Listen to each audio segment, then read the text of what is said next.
안녕하세요. 오늘도 사연살롱을 찾아주셔서 감사합니다. 서울에 사는 30대 여성이에요. 요즘은 결혼 정년기라는 말이 무색한 시대잖아요. 그럼에도 여전히 어른들은 여자가 나이가 차면 걱정들을 하세요. 저희 집 역시 그랬어요. 30이 넘어가니 집안 대소사 때마다 집안 어른들은 저를 붙잡고 결혼은 언제 할 거냐고 성화하셨죠. 솔직히 제 결혼이 당신들 인생에 쥐똥만큼 영향을 끼치지 않는데도 말이에요. 무심코 던진 돌에 개구리는 맞아 죽는다고 어른들이 제 결혼에 대해 한마디씩 할 때마다 상처 입곤 했어요. 그래서 사촌들 결혼식 때마다 식이 끝나자마자 도망치듯 식당을 빠져나오곤 했죠. 솔직히 여자도 스스로 먹고 살 능력이 되면 굳이 결혼을 안 해도 되지 않을까 생각하는데 말이죠. 돌이켜보면 제가 결혼을 서두르게 된 것도 주변 성화 때문인 것 같아요. 남들 다 하는 결혼, 나만 못하는 게 아닌가 조급함을 느꼈거든요. 그러던 중에 한 남자가 다가왔어요. 정확히 말하자면 예비 시어머니였죠. 예비 시어머니는 제가 운영하는 약국의 단골 손님이었어요. 약국 2층에 내과가 있는데 어머님이 자주 다니시는 병원이었죠. 처방전을 들고 저희 약국에 찾아와 약을 지어 가신 게 2년 전쯤부터였어요. 인상도 좋으시고 오실 때마다 고가의 각종 영양제를 구입해 가셨기 때문에 저로서는 꽤 반가운 손님이었죠. 그렇게 약사와 손님으로만 지내다가 생각지도 않게 가까워지게 됐어요. 그날은 이종사촌 결혼식에 다녀오느라 평소보다 조금 늦게 약국 문을 열었는데 마침 어머님이 오셨더라고요.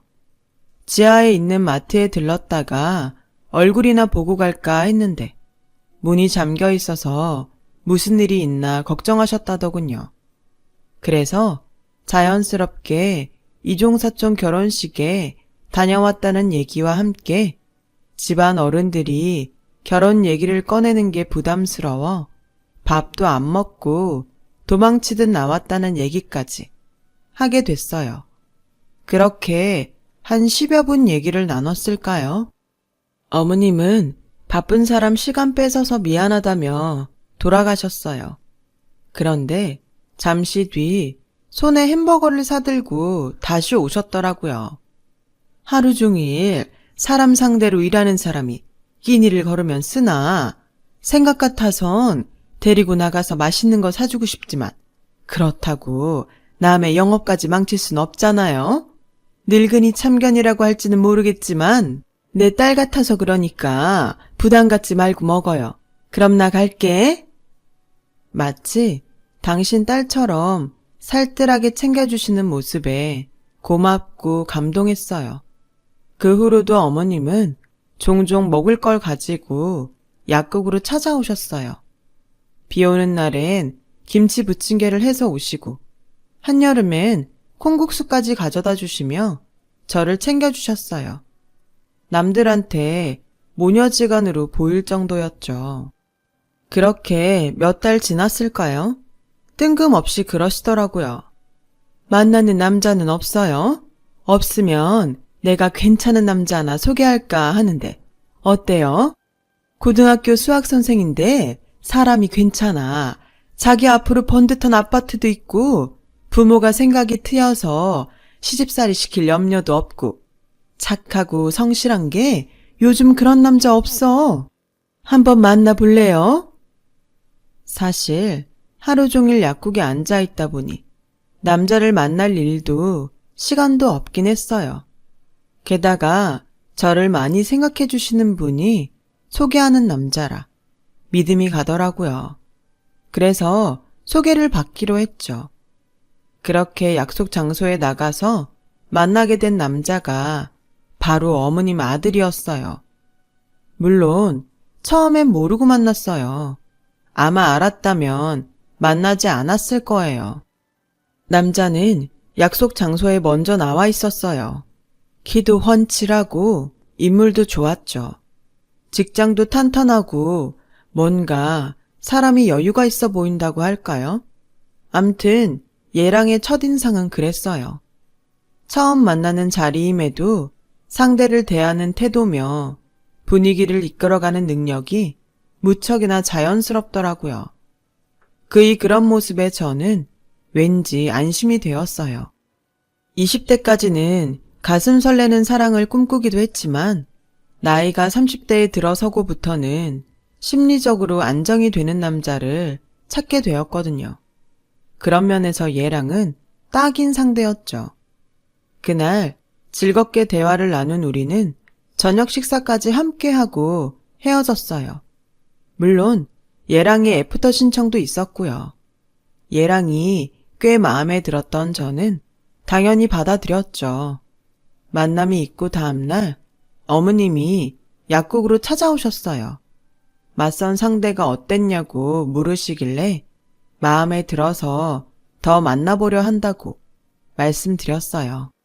그랬더니 엄청 기뻐하시더라고요. 저도 다행이다 싶었죠. 혹시라도 만남이 잘 안 되면 괜히 단골 손님만 잃는 게 아닌가 내심 걱정을 했거든요. 그런데 다행히 맞선 결과가 좋아서 그런 걱정은 할 필요가 없게 됐죠. 맞선 이후 우리는 쉬는 날마다 만나서 데이트를 즐겼고 얼마 뒤부터 잠자리도 하게 되었어요. 아무래도 둘 다 어린 나이가 아니었기에 서로 간을 보며 밀당을 할 시간도 없었고 애초에 서로의 조건까지 맞춰보고 만난 사이라서 무언에 결혼 약속이 되어 있기도 했으니까요. 그렇게 몇 개월이 지났어요. 이제 슬슬 양가 부모님을 찾아뵙고 인사를 드려야겠다 생각하던 참이었죠. 그날도 어머님이 약국으로 호박전을 싸오셨더라고요. 그런데 어머님이 호의를 펼치자마자 확 풍기는 음식 냄새에 제가 그만 구역질을 했지 뭐예요. 그랬더니 대뜸 그러시는 거예요. 혹시 임신한 거 아니에요? 그 말에 어찌나 민망하던지 저는 아니라고 딱 선을 그었어요. 그런데도 어머님의 눈빛은 은근히 뭔가를 기대하는 눈치였어요. 그때는 그 이유를 몰랐죠. 그날 밤 약국 문을 닫고 집으로 돌아온 저는 임신 테스터를 꺼내 확인을 했어요. 맙소사, 임신이더라고요. 순간 머릿속이 복잡해졌어요. 아무리 결혼할 사이라지만 혼전 임신을 반가워할 시부모님은 없으니까요. 그래서 말도 못하고 벙어리 냉가스 말듯 하고 있었는데 며칠 뒤 약국에 찾아온 어머님이 무슨 일이 있냐고 물으셨죠. 저는 망설이다가 솔직히 말했어요. 어머, 이런 경사가 있나?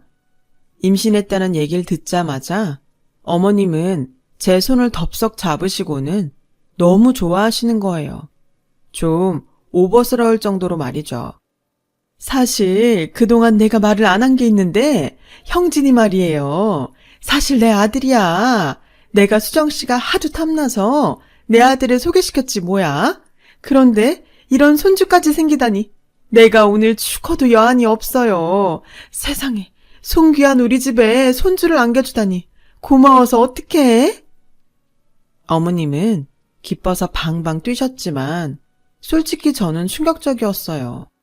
물론 어머님이 좋은 분인 건 알지만 그래도 그동안 저한테 숨긴 채 아들을 소개하고 그 후로도 아무 일 없는 것처럼 제 약국에 드나들었다는 게 꺼림칙했거든요. 그건 얘랑한테도 마찬가지였어요.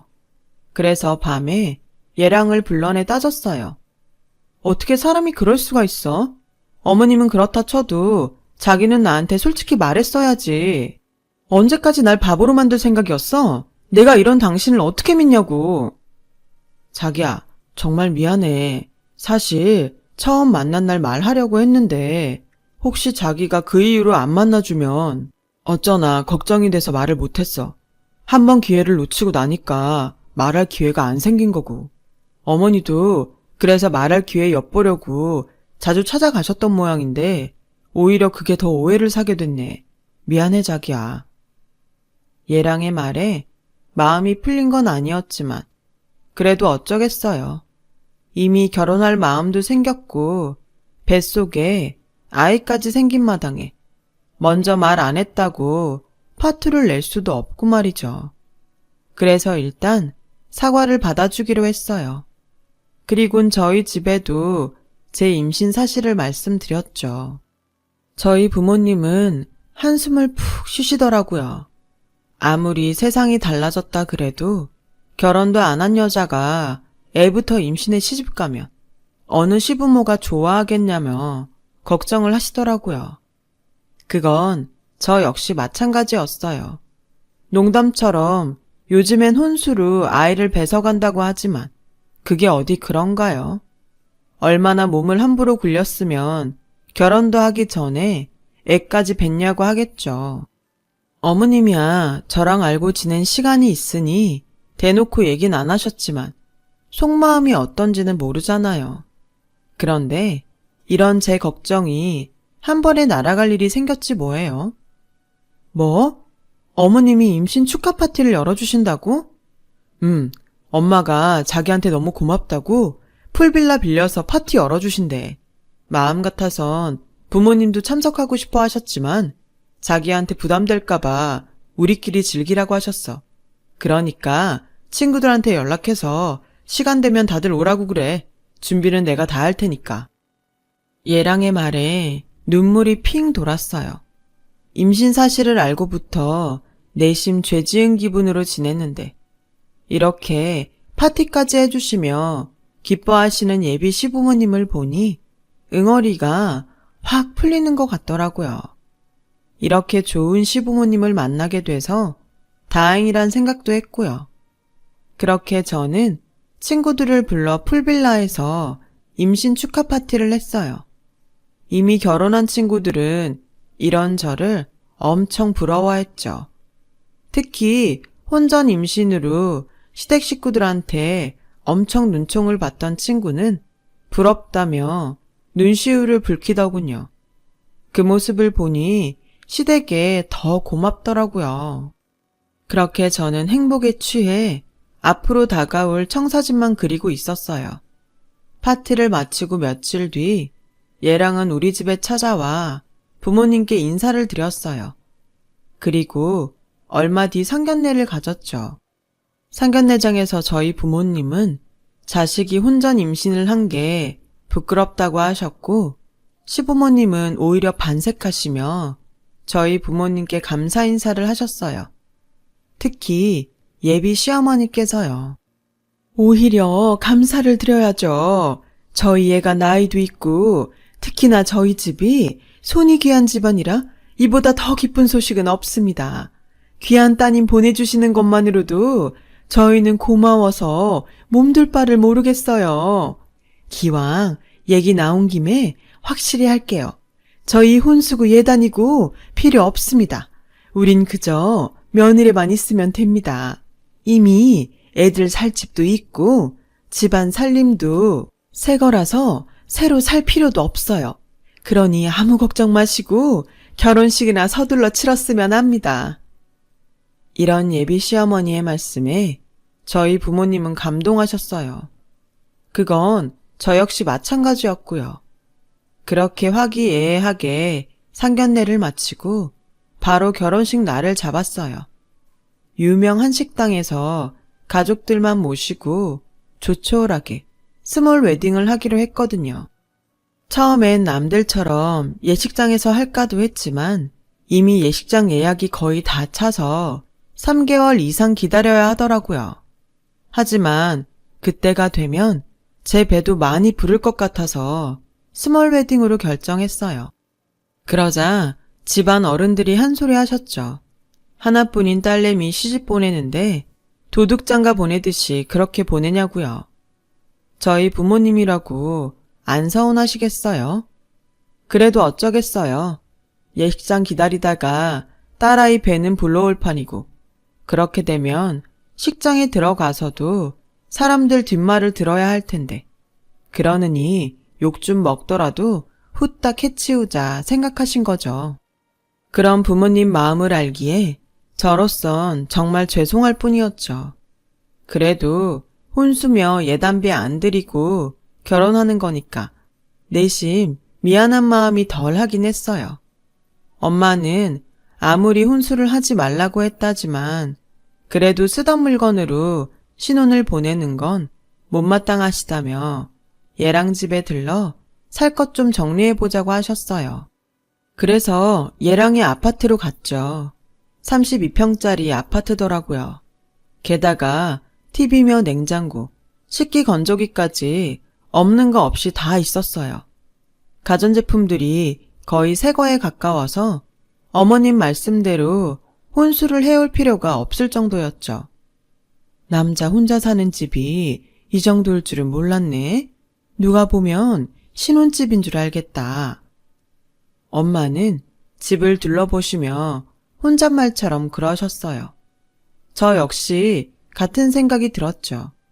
결국 커튼과 침구, 그릇 세트 정도만 새로 준비하기로 했어요. 그렇게 결혼식을 일주일쯤 앞둔 어느 날이었어요. 결혼식 전에 제 물건을 얘랑 집으로 옮겨둘 요량으로 아침 일찍 얘랑 집을 찾아갔어요. 1층에 엘리베이터가 멈춰 서더라고요. 박스를 들고 급하게 달려가 겨우 엘리베이터에 올랐는데 먼저 타고 있던 젊은 여자가 저를 빤히 보는 거예요. 근데 왠지 눈빛이 싸하더라고요. 여자는 제게 몇 층으로 가냐고 물었고 박스 때문에 손이 없던 저는 17층이라고 대답했어요. 그랬더니 17층 버튼을 눌러주더군요. 다른 층 버튼을 안 누른 걸로 보아 저랑 같은 층에 사는 여자인 것 같았죠. 그래서 제가 먼저 인사를 했어요. 어머, 17층에 사시나 봐요. 저는 1706호 살아요. 그러자 여자가 입술을 바들바들 떨더니 한숨을 몰아쉬더군요. 그리곤 떨리는 목소리로 제게 말했어요. 1706호에 사신다고요?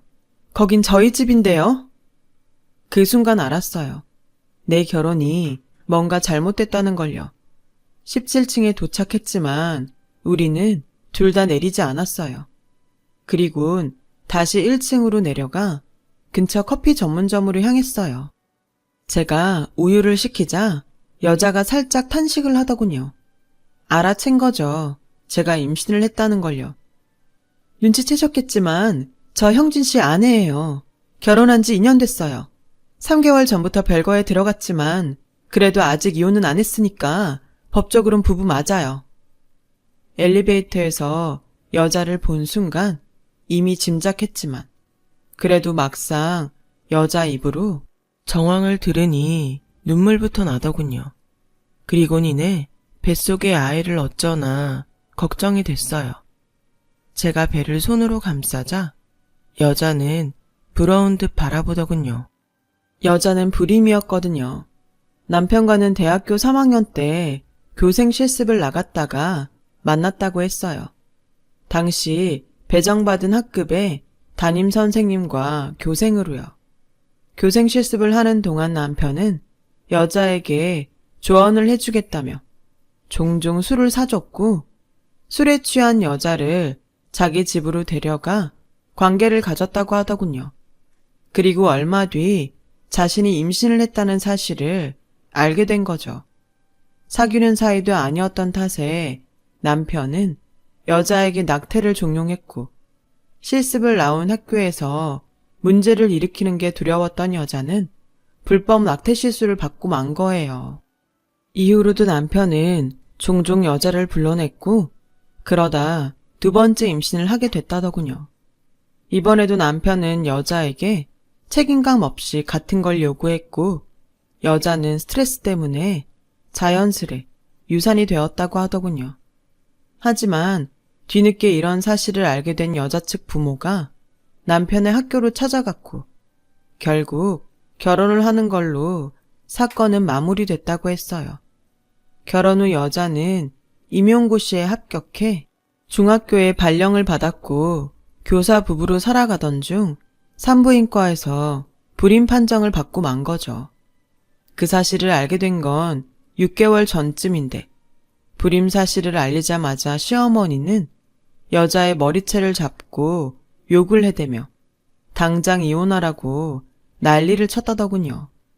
그날 이후 살떨리는 시어머니의 협박이 이어졌고 그렇게 몇 달을 참다가 결국 3개월 전 집을 나왔다고 했어요. 처음엔 끝까지 버텨보려고 했는데 남편이 설득을 했다더군요. 남편이 어떻게든 어머님을 설득할 테니 잠깐 떨어져 지내자고 했거든요. 그런데 이렇게 뒤통수를 칠 줄은 꿈에도 몰랐네요. 어쩜 지 엄마 닮아서 하는 짓도 같을까? 6개월 전이면 어머님이 저에게 남편을 소개하던 그 즈음이었어요. 그러니까 며느리를 내보내기로 작정하고 바로 새 며느리 사냥에 나선 거였죠. 전 어머님의 타깃이 된 거였고요. 여자는 이혼할 생각이 없다고 했어요. 적어도 자신을 이렇게 만든 사람들한테 복수하기 전까지는 말이죠.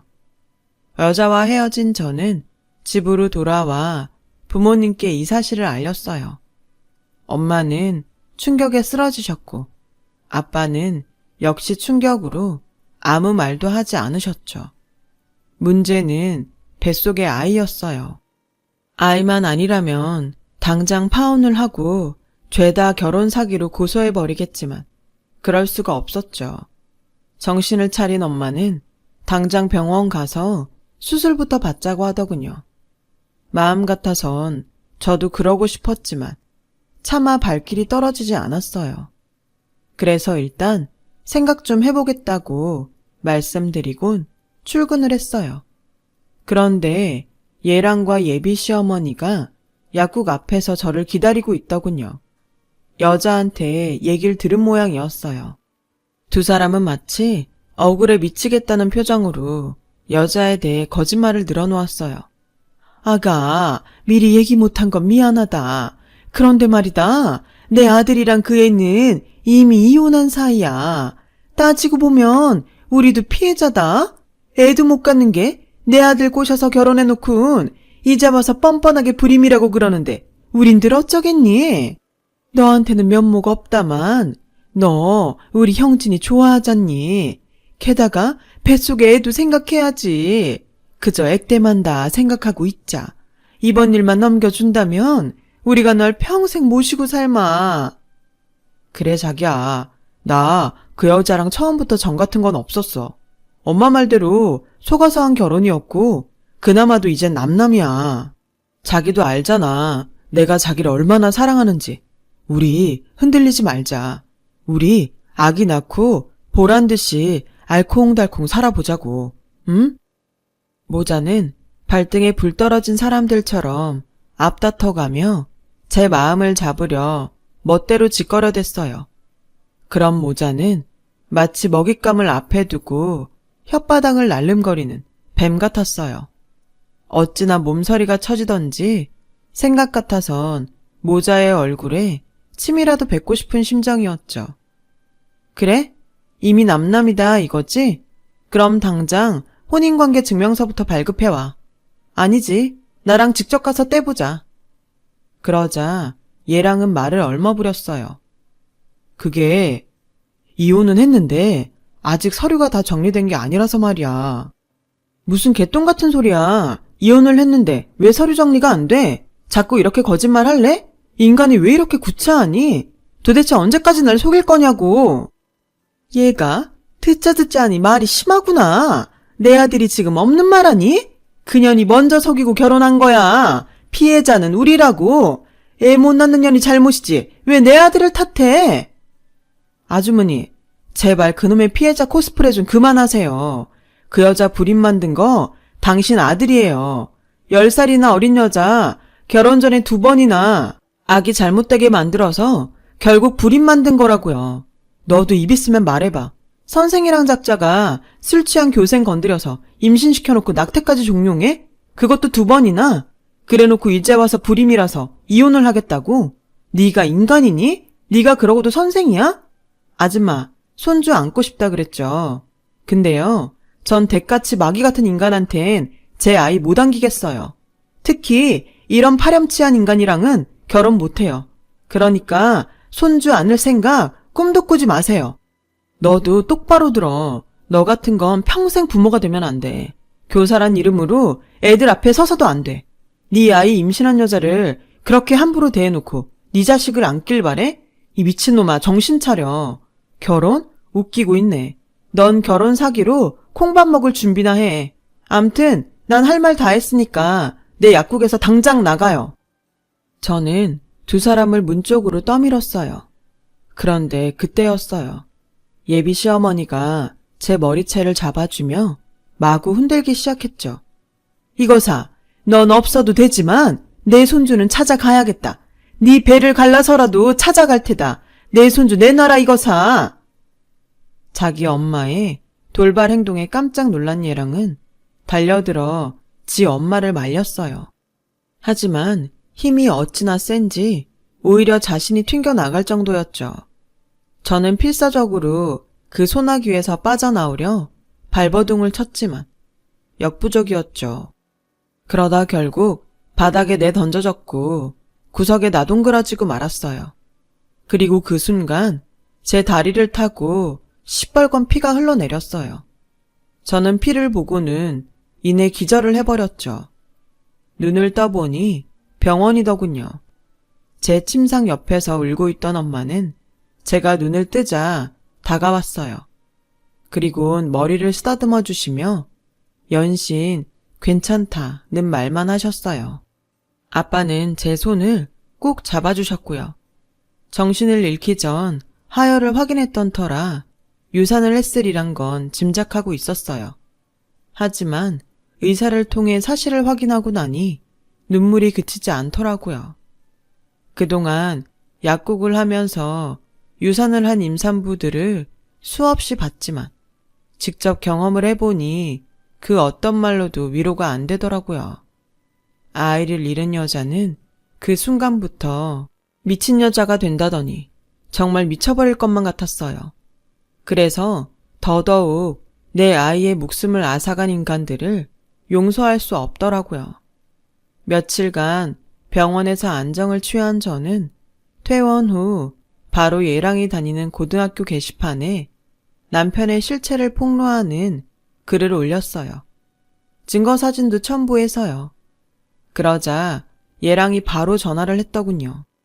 전화를 받지 않자 문자로 온갖 욕설과 협박을 해대며 당장 글을 지우라고 강요했어요.